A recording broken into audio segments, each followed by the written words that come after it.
Hey there, very, very warm welcome to another episode of the E-Commerce Freedom Podcast. Welcome to the E-Commerce Freedom Podcast with your host, Oliver Denyer.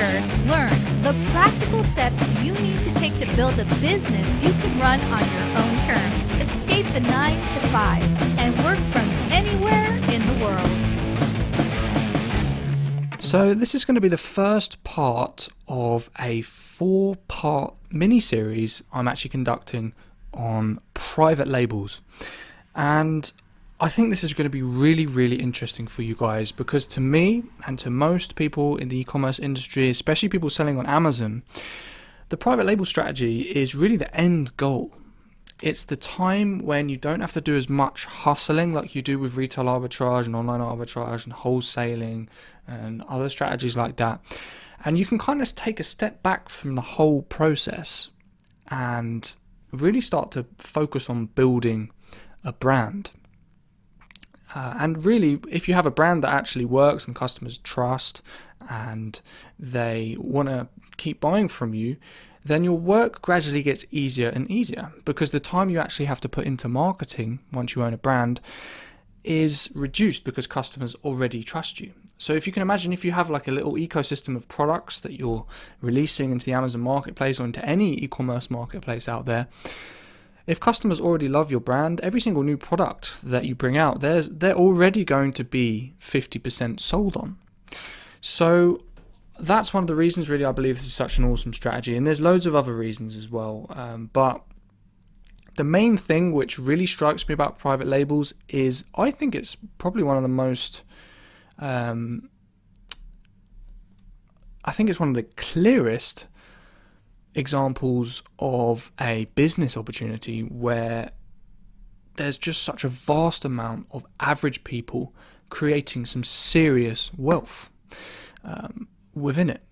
You know, there's just so many business opportunities out there which are, you know, complete scams. There's some things out there you can actually do and make some cash, like they'll do okay, they'll trickle along. But with private labeling, there's just been countless examples of real people like you and me who, you know, don't really have massive networks, loads of experience, loads of credentials, don't necessarily need loads of capital in the beginning, and they've actually gone out there and really dramatically changed their lives selling private label products. And really that's what this podcast is all about.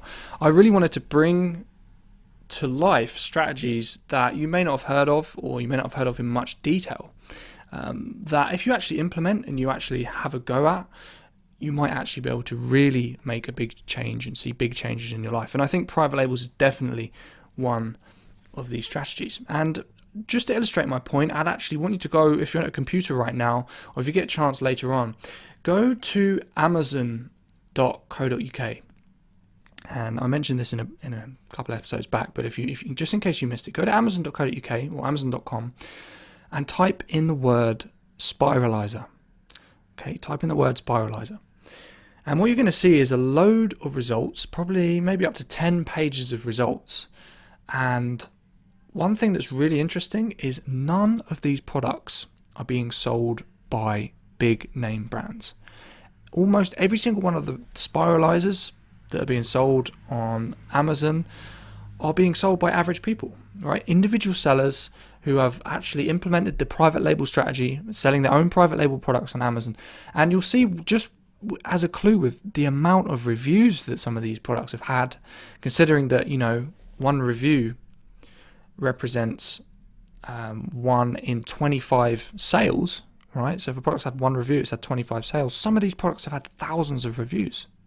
So these sellers are clearly making vast volumes of sales with their products, and they're just average guys, individual sellers like you or me, who have broken into the Amazon marketplace and really began to crush it. So I really hope this stuff excites you. This is just so cool for me, and I think this really should be an end goal. If you're doing, you know, retail arbitrage or online arbitrage right now, maybe you're doing a bit of drop shipping, maybe you've got another e-commerce business or something else, then I think you should be heading towards the private label route and wanting to actually get to have a private label business and a brand set up sometime in the future, because you could actually sell it as a tangible asset at some point down the line. You could actually have a business which you could remove yourself from and sell. Now, before I go on, and in this episode we're going to be talking about sort of an overview of how it all works and how you can make this into a hands-off business, run it remotely, how you can outsource most of the labor and everything. Before we get into all that stuff and the processes and what it involves, I just want to just say a quick warning to you. If you haven't got much capital at the moment and money is a problem, you've only got a couple £100 you can put aside into like a business venture and you really can't risk that money, then I would not say that private labeling is right for you right now. You're going to need at least £2,000 or £3,000 to really have a good go at launching 1 or 2 private label products. And it is a bit more of a long-term strategy. If you spend a bit of money on stock right now, these products that you're selling have never been seen before by customers. So you've got a little bit of work to do in the way of actually convincing people to buy it. You need to do a bit of marketing. You need to get some reviews for your products. You need to build up a little bit of SEO metrics and get them higher in the search results. And this stuff, it does take a little bit of time. So you're not going to see a return on investment in a matter of days like you will with other strategies. It's going to take a couple of weeks, maybe a couple of months before you see a return on the money you invest in the stock and the marketing and everything. So please, if you don't have loads of money right now, if you're really struggling, if you only got a couple £100, then just listen to the other episodes of the podcast. Episodes 1 through to 5 will tell you exactly what you need to do if you're low on cash. If you need to turn around money faster, spend money on stock and see profit within a couple of days or a week, then retail arbitrage and online arbitrage and wholesaling and things like that will probably be better for you right now. However, if you're in the position where you've got access to £1,000, £2,000, £3,000 or more, or maybe you've got a credit card or a line of credit that you can actually use, and you're not desperate for that money right now, then private labeling really is a powerful strategy. So I'm going to quickly just outline exactly what it is, because I know I'm just going to assume that you've never heard of it before. This is your first time hearing it. I'm sure that's probably not the case, but let me just go through exactly what private labeling is. So essentially what you're doing is you're taking a product that's already been manufactured. Okay, so some company, some factory out there has already made this product and it's sitting there. Okay, the prototype's been done, the design's been done, they've tested it, it works. It's probably similar to other products out there on the marketplace. And you are just adding your label to it, right? You're just putting your brand and maybe tweaking little bits about the design to make the product your own. So just imagine for a second and flip this on the head. Imagine if all of that stuff wasn't done and you were trying to create products absolutely from scratch. Get the materials, find a designer, get a prototype, maybe even try and get a patent, and on and on and on. And these things can just take up so much time and be so expensive. With private labeling, you've eliminated all of that stuff. You don't have to think up ideas in your head for new products. You're just selling products that have already been invented. They've already been manufactured in a lot of cases, and you're just tweaking them and putting your brand on them. Okay, so that's what private labeling is. Quite often it involves importing things from China. I import a lot of stock from China and sell it on my Amazon account. However, you can do it other ways. I'm also doing a few private label products sourced locally, right? My Amazon business is centered in the UK and I sell a little bit in the US. I'm actually sourcing some products from inside the UK to sell on my account as well. And that's an option as well. But that's basically how it all works, and that's why it's so exciting. You're allowing the manufacturers to actually do all the hard work for you. They're creating the products, you're just instructing them to modify them, and so they've been made your own. And really the aim is here to build a brand, right? So you might think of something you're passionate about. Maybe you love pets, or maybe you love really good quality home products, kitchen products, bathroom products, or maybe you want to make baby stuff or toys, whatever it is. You can pick either like an area of product, like a type of product, what it's used for. Maybe you want to make a product for a certain demographic. Maybe your brand will be focused on selling to, middle-aged women or 20-something men. Whatever it is, your brand will have like a certain identity, and then all of your products will be like an umbrella surrounding whatever your brand is based on. And this is just such a powerful thing to do, because like I mentioned earlier, you can just build up so much customer loyalty and really just get a bit of a snowball effect once your brand gets more popular and customers trust it more and more and more. So this stuff is really, really, really powerful, okay? And now you kind of understand exactly what it's all about. And I want to explain to you why this is just such an amazing lifestyle business. And with the way that I run my private label business, for example, now I'm actually in Sweden, living in Sweden with my girlfriend, and I'm literally, the input I have on my business is sitting in a coffee shop, researching products, using methods I'm going to go through with you in the upcoming episodes of the series. And I'll be researching products, sitting in a coffee shop, and just instructing suppliers in China, talking to them via WhatsApp to get all of the modifications I want, getting my label on there, designing my brand, and getting all the packaging sorted. And then at the other end, Amazon are the ones doing all the fulfillment. They're storing my products in the warehouse, they're shipping the products to customers, and they're dealing with all of that side. So all I need to do is be the middleman, making sure the stuff from China gets to Amazon and everything is sorted, and I'm selling stock which is actually going to turn me a profit time and time again. And once you've got one really successful product that you say you order 1,000 units of and they just keep selling, you sell 10 units a day, 5 units a day, or 20 units a day, whatever it is, it gets to the point where really all you're doing is, once that thing runs out of stock, you just replenish, or you try and replenish before it runs out of stock. And every day I spend, say, 10 minutes doing a few little tweaks and overseeing things in my account and making sure my little marketing tactics are going okay. But other than that, once you've got a product launched, all you need to do is make sure it's restocked when it's ready to sell again. So this is an incredibly hands-off strategy, right? Chinese suppliers or whoever you're supplying it from are dealing with all the manufacturing, Amazon is dealing with all the fulfillment, and you're just focusing on adding new lines of products to send them into your account, and you don't even need to touch any of them. I don't see any of my stock. I see pictures of it. As we're going to go through in the next episode about analyzing products, I see samples of the stock that I want to sell. I get 1 or 2 products sent to me when they're all finished and designed and everything to make sure that the quality is good and up to the standard that I like. But the vast quantities, 500 units in shipments, goes directly from China to the UK, and I'm sitting here in Sweden running the business from my laptop. Okay, so it's incredibly hands off. Now, I mean, when I say this stuff, to some people it sounds almost too good to be true.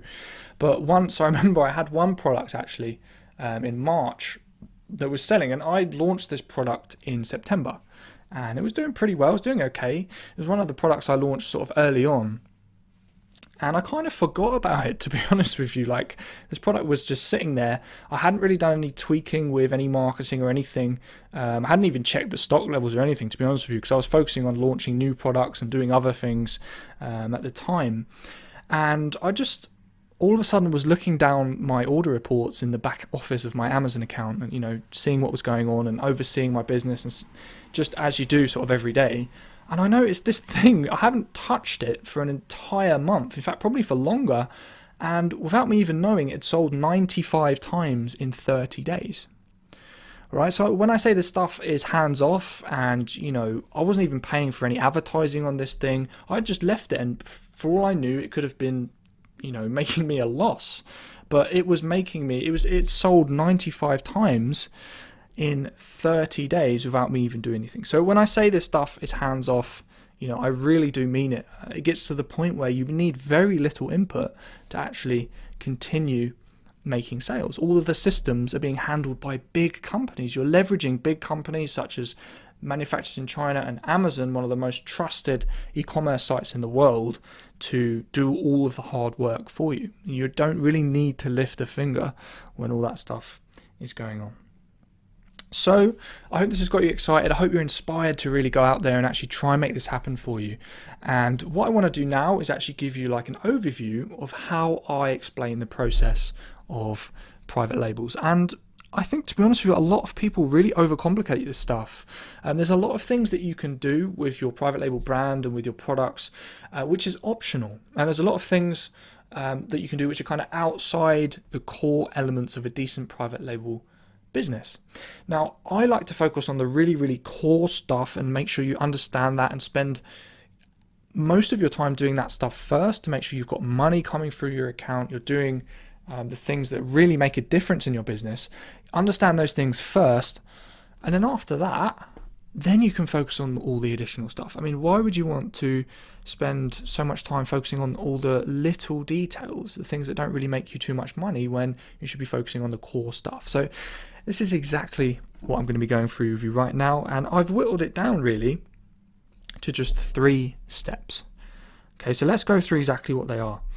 The first stage of launching any kind of private label products, and you'll do this is kind of what you'll be spending most of your time doing, and when you want to add a new product to your inventory and sell a new product, is analysis. Okay, so you start off looking at the marketplace, using the data that Amazon gives you, and a few tools that you can use as well. I'm sure you may have heard of a tool called Jungle Scout, which gives you a lot more in-depth detail into what Amazon is telling you about different products. And you look at the marketplace, look around for a few niches that you might want to sell in, and take all of this data and look at it and learn how to read it to be able to spot hot product opportunities. Okay, so this analysis process really is a skill set that you need to learn. Learn exactly how to judge whether there's a good level of competition in the marketplace. Because, for example, you wouldn't want to sell a product that nobody's ever sold before because you don't know if customers really want that thing.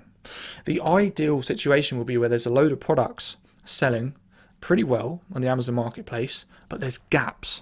There's some things that customers are always complaining about in the comments, in the reviews, or there's something which is clearly missing in the Amazon marketplace. And then you can fill that gap with your own private label product and actually make some great sales and get a good percentage of the market share. So that's what you're doing in the analysis phase. Okay, you're looking for gaps in the market where you can slot yourself in with a great product opportunity and actually find where the money is and where customers are looking to spend their money, and then hopefully getting them to give the money to you.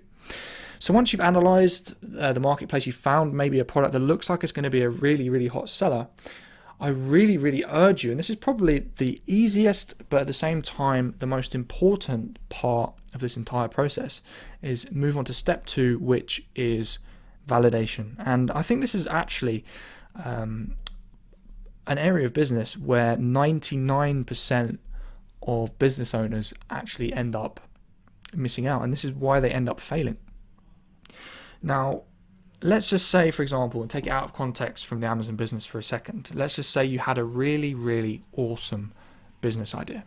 Okay, let's just pluck something out of the air. Let's just say you thought, for some reason, you had a vision, you had this dream, and I don't know, a monkey jumped down from the tree, and you were lying on the grass, and it was like a spring day, and the monkey came up to you and presented you with these magical golden toenail clippers, right? And you were just like, oh my god, this is so incredible, these golden toenail clippers, it's come to me, it must be a sign from the spiritual world that I need to sell these golden toenail clippers, and people are going to love them, and I'm going to be the golden toenail clipper guy, and I'm going to be crowned king and, made president of the United States for bringing about this amazing product.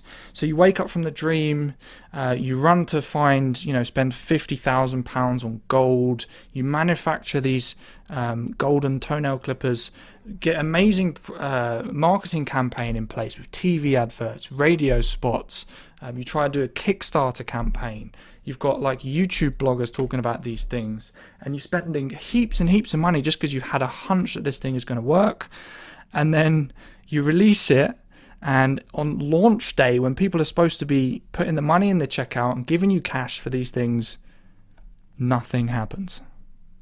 Right? Because obviously, who in the world wants golden toenail clippers? Right? Now, even though you had this hunch and you thought this was going to be the most amazing thing since sliced bread or since the invention of the wheel, you had no real data, no real proof that this thing was actually going to work. And it might sound amusing, but actually what happens is with a lot of business owners, this stuff actually happens. They think the thing that they have is the best product that's ever been invented, and all of a sudden they spend thousands of pounds trying to bring it to market and manufacturing it, and all the costs, research and development costs, marketing costs, advertising costs, and then when it comes to actually get the money in the bank and get customers to buy it, nothing happens. So, you have to be sure that customers actually want the thing that you're selling.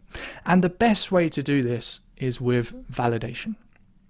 Okay, so one of the best ways to do this really is just to test small.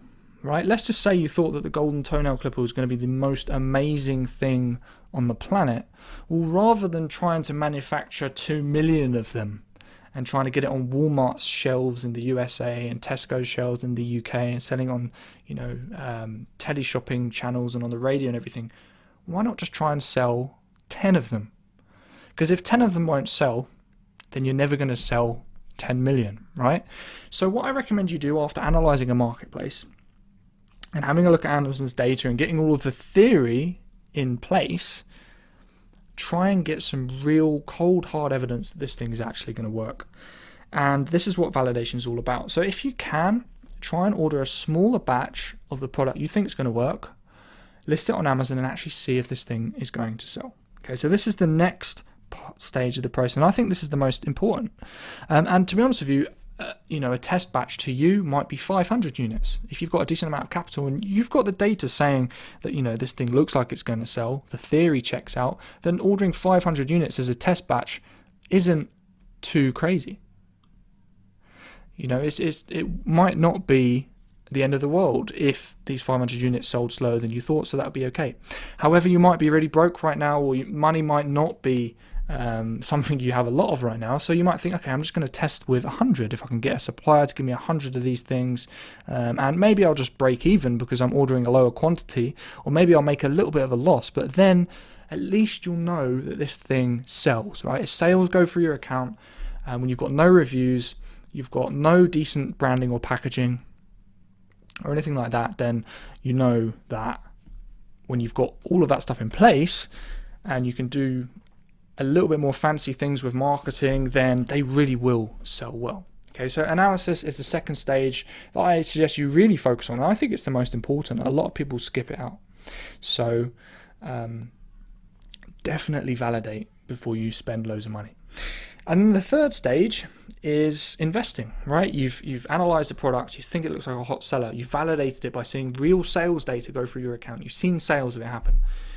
Next, you think this is a really, really good idea. You think, well, it clearly sells. Now I'm going to actually commit and order a really big bulk shipment from China, get all of my branding done, get the branding on the product, get my modifications done, speak to the supplier, negotiate a really good rate for the shipment, get your packaging done, arrange shipment, and actually get this thing selling on your account.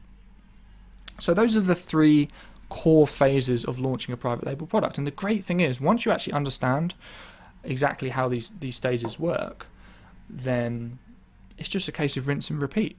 If you've got one product making, say, £500 a month in profit, and you've implemented these three stages to actually make this happen, then why not have 10 of these products? Why not just launch a new product every month or two? And actually, in episode 4 of this mini-series, we're going to be talking about exactly how you can create the lifestyle you want with a private label business. How do you take a look on paper at what your lifestyle would be like, in an ideal world? Would you want to be able to travel all the time? Would you want to be able to quit your job at some point? Would you want to be able to just have a better income and more freedom? How do you work backwards from that, whatever number each month you need coming in? How do you work backwards from that and actually draw out a plan for the next 6 to 12 months to get to that position? Okay, so they're the three things. Analyze first, find a hot seller, validate it, make sure it is actually as good as you think it is, and then commit to that decision and invest if it checks out really well. Now, once you've invested and you've imported the load of products into Amazon, there's a few other things you need to do, like learn how to market these products, and that's where the things start to get complicated. Okay, people do quite often stress too much about wanting to branch out to other platforms too soon, wanting to build websites that take forever to code and put into place. I honestly suggest you focus on the very simple marketing techniques, like doing things like promotions, giving things away to get a little bit of sales data, focusing on getting reviews and focusing on getting your item ranked on Amazon. So I suggest you focus on the simple marketing stuff, and then if you want to sell on your own platform or do all the complicated stuff, you can do that later down the line. But these are the three core elements of launching a private label product. These are the things which I've been doing repeatedly to sell successfully on my account in recent times, and I honestly recommend this is how you guys do it, and these are the things that you focus on. So I think that's pretty much it covered for this part of the mini-series. In the next episode, we're going to be talking about how to analyze products. What tools can you use to have a look at the Amazon marketplace to find these hot sellers? What data does Amazon already give you to indicate that a product's going to be a really, really good choice for a private label product? Are there any other tricks that you need to know about? Why do you need to get a sample from a supplier before you commit to ordering bigger amounts of stock? And how do you get all the theory down? How do you, on paper, understand that this product works and looks like a really, really, really good fit? So, just want to say actually before we wrap up, if you go to ecommercefreedom.com/6, then you'll see the blog post for this episode. And actually on there, I've included my new ebook for you, and it's called 4 Reasons Why Private Labels Would Change Your Life. And there's a lot of awesome info in this PDF. I've got like a few checklists and things to help you analyze products and understand what's going to be a good fit for your business. There's a couple cool tips in there, and I go into a little bit more depth into some of the concepts and tools and techniques that I use when I'm importing private label products. And also there's a bit more info about how you can actually turn this into a real lifestyle business. So if you go to ecommercefreedom.com/6, make sure you download that free ebook there, and there's loads of cool content in there, and I think you'll really enjoy it.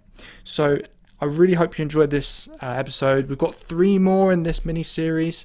I really am going to pack in as much content as I possibly can. I've done a lot of planning to make sure you guys really find this stuff valuable and you can actually implement the stuff I'm talking about and begin getting your private label business off the ground. So it's been a lot of fun, and take care. I'll see you in the next episode. Whatever you do, keep believing.